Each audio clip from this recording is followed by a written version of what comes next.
Do you know why I accepted Islam? It was because so many scientific miracles that couldn't be explained were in that book. I challenge anyone that's listening to this. Google scientific miracles of the Holy Quran. So for me, the reason I accept those stories of Jesus walking on water and bringing people back from the dead and Moses part of the Red Sea is not using my own logic. It's using X plus Y equals Z. I believe there is a God. There's enough scientific evidence, to me at least, to prove that there's a creator. Leaving denomination out of it all. I just don't find it anything to be random. Meaning, if the sun wasn't where it is, the 7 layers of the atmosphere, trees give us oxygen, we give them what they need, and I can go on and on and on. Like thousands of points that need to be perfect for us to even exist and to be having this conversation right now. Right. Like millions of points that need to be in order for you to even exist, which makes me think of this verse from the Holy Quran of which of the favors of your Lord do you deny? And it goes through this whole list that God's basically that's what I'm trying to get at. speaking Is in that first person. because it is so incredible that we are here and that we exist, and that we were the created. When was the first human? How was the first human created? How was the first plant photosynthesis? How does all this shit work?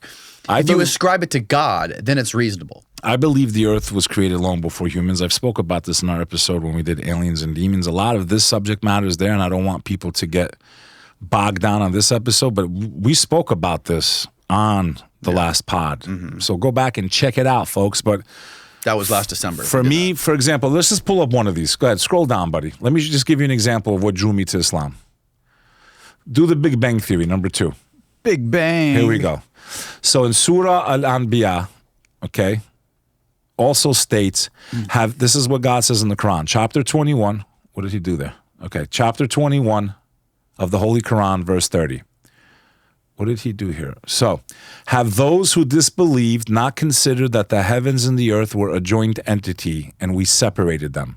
In 1929, American astronomer Edwin Hubble proposed the Hubble's law, according to which all entities in space are moving away from Earth at speeds proportional to their distance. The greater the distance from Earth, the faster they are moving. Soon after this, he discovered that galaxies are moving away from each other, meaning the universe is still expanding, right? Continue down.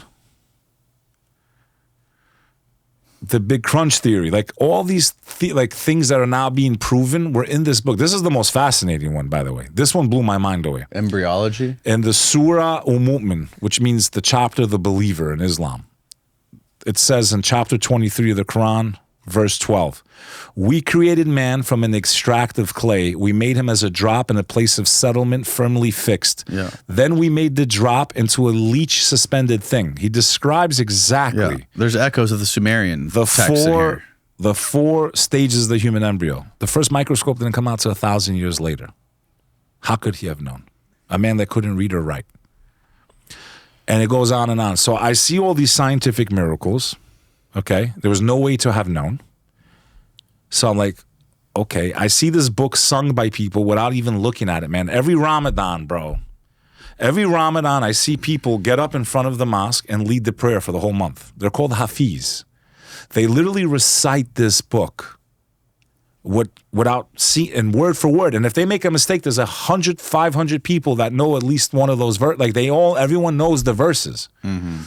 So I've witnessed many times in the last 42 years of my life where people pray and say the whole book. That's how God protected this book. That's why to me it blew my mind away as a Muslim. And that this religion said that God sent messengers and prophets throughout time all over the world. Throughout time. He didn't just pick one people. And my theory was the demonic realm shifted people away from God, through statues and idols throughout history. That's why a lot of the Anunnaki claims they make sense in some ways. But to me, that's just the deception of the devil using the same trick throughout time to get people away from the creator. If he types in, I just want people to hear this recitation, just to understand, and I think it's a good place to maybe we can pick it up next time. Type in on YouTube, Omar El-Hishami, The Pen, okay? And just listen to how amazing this is. Most people have never even heard a recitation of this book. You understand? The Quran is not original in English. It is only original in the Arabic language. No, that's not it, brother. You're doing it wrong. Go back. Just type in O-M-A-R, not you, Omar, space, Hishabi, H-I, right there, no? H-I, there you go. Now click down and go down one more. Click that and then put the pen.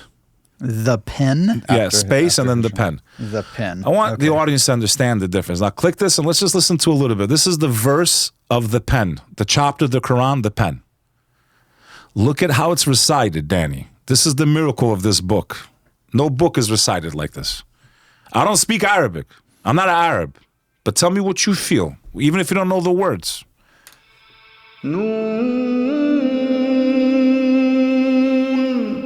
والقلم وما يسطرون